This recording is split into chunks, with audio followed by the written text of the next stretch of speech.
What's up, everyone? Just gonna do a little quick educational video. Shouldn't be longer than probably 2 to 5 minutes, if that. I'm not a person that speaks too much. I like to keep everything simple. That way, second grade can understand it. Second grader, excuse me. It's 5:53 p.m. April 3rd, and okay, the video kind of broke up when I was initially doing it, so I'm gonna run through it really quickly. But time frame correlation, all that means is that each time frame is showing you the same exact thing. Correlation, meaning that it's just showing you the same exact thing. So I drew this trend line here to depict that clearly the weekly time frame is going on a downtrend. Anything below this trend line is on a downtrend. Now, if you go to your daily time frame, okay, so your weekly is telling you it's in a bearish market. Your daily time frame, okay, I drew this out here. Okay, so we have a lower low, lower high. Okay, so this high is lower than this high, that's why it's a lower high. And this is a lower low because it's lower than this low.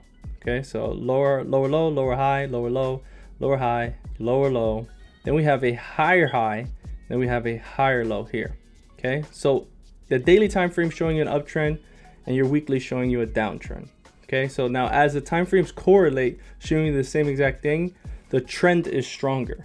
Okay, so right now we have the weekly showing you a downtrend, your daily showing you an uptrend, and then we have your H4 is showing you that we're still on a downtrend.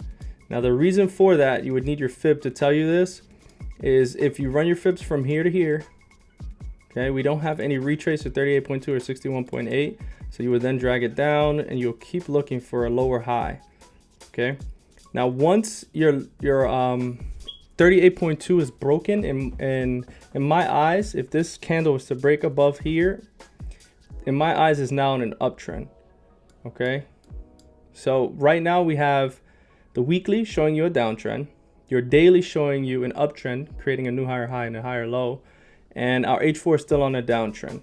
Okay, so if you want the daily and the H4 to correlate, you can draw this trend line here.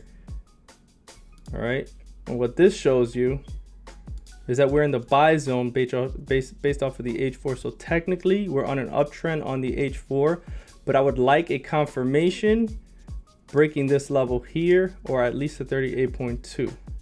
All right, to make it a valid uptrend.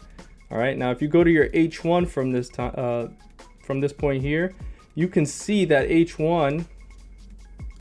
Okay, for some reason not letting me move it. Give me a second. Okay, you can see H1 is giving you a new higher high, gave you a higher low here. Okay, so that's probably a 38.2 if I run my fib.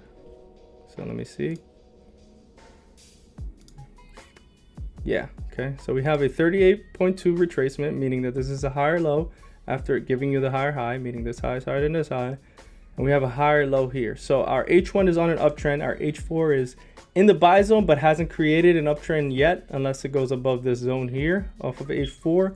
Our daily's on an uptrend and our weekly's on a downtrend. So the more time frames that correlate with each other, showing you the same exact thing, the stronger the trend. So as of right now, we may get a bull push on Euro USD based off the daily time frame. The H4 once it gets above this zone here, and the H1 showing you an uptrend. So you have your daily, your H4, and your H1 showing you that we're on an uptrend, meaning that you'll get a bull run for a short amount of time unless the weekly flips to an uptrend. And just keep this in mind that the smaller time frames create the higher time frames, but your higher time frames control the lower time frames. So what I mean by that is if your weekly and your monthly is on a downtrend, you're going to get more bearish momentum whenever bearish candles are, start to appear. You'll get more of those pushes.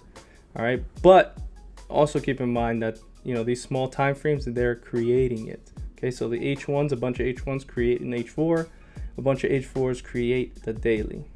Okay, so I just want to make it short and sweet.